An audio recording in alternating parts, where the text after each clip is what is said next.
Here is the update from yesterday evening's mass shooting at an LDS church in Salt Lake City. Local authorities state that a shooting broke out in the parking lot of the LDS church on Redwood Road.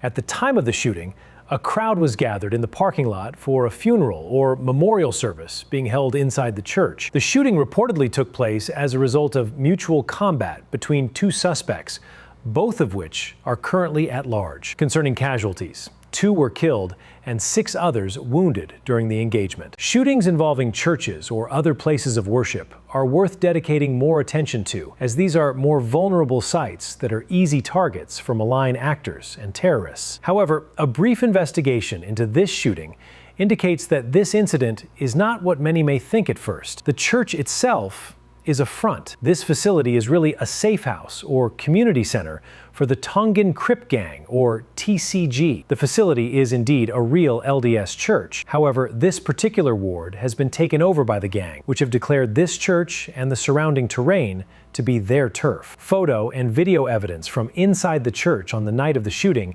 confirm a heavy TCG presence, with various lieutenants and their foot soldiers manning security by all of the doors. Videos of the memorial service confirm nearly everyone was wearing the colors of the Tongan Crip Gang, which are blue bandanas, with some people even showing up to the service wearing ski masks, drinking alcohol, and flashing gang signs to the police officers in the church after the shooting. Additional investigation indicates that this was not a one-off event. Per the website of this church, services at this facility are only held in the Tongan language. No English services are held at this location, which indicates both the demographic of the alleged congregation and also provides additional context. This was not a normal church that was simply host to a gang's event that officials did not know about. TCG has been conducting power projection operations at this facility for some time. As if this was not enough to confirm beyond all doubt the TCG affiliation here, on December 17th, the widow of the deceased man whose funeral was being held during the shooting confirmed that Aki Sakona,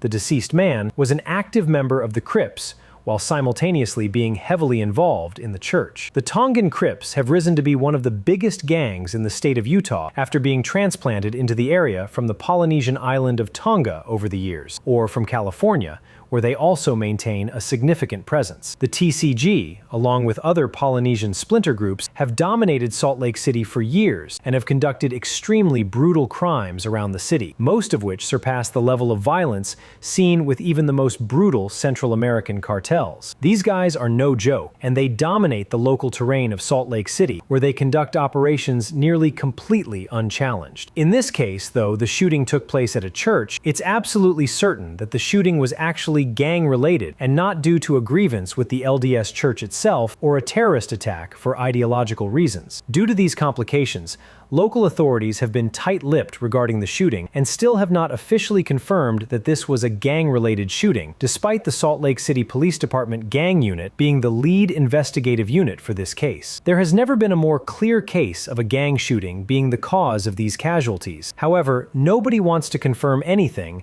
due to the uncomfortable link to the LDS church and the follow-on questions of why a transnational crime syndicate has been allowed to dominate this terrain for so long, especially in conjunction with a church. Very, very few journalists in Salt Lake City and absolutely zero national correspondents have shown the footage from inside the funeral service or mentioned any link to the Tongan Crip Gang. This hesitancy to call it like it is likely to result in increased risk locally, as both shooters are still on the loose. The Tongan Crips who survived the encounter will certainly be conducting an investigation of their own, and they are probably looking for blood. If the Tongans think that a rival group was involved in any way, more brutal murders are on the menu over the next few days. If the local shot callers want to make a mess of this, they certainly can. Sakona himself had, quote, strong ties to the Inglewood area of Southern California, where the Tongan Crips have been at war with MS-13. This has been your update from Big Apple Vibes. Follow, like, and share for more in-depth reporting.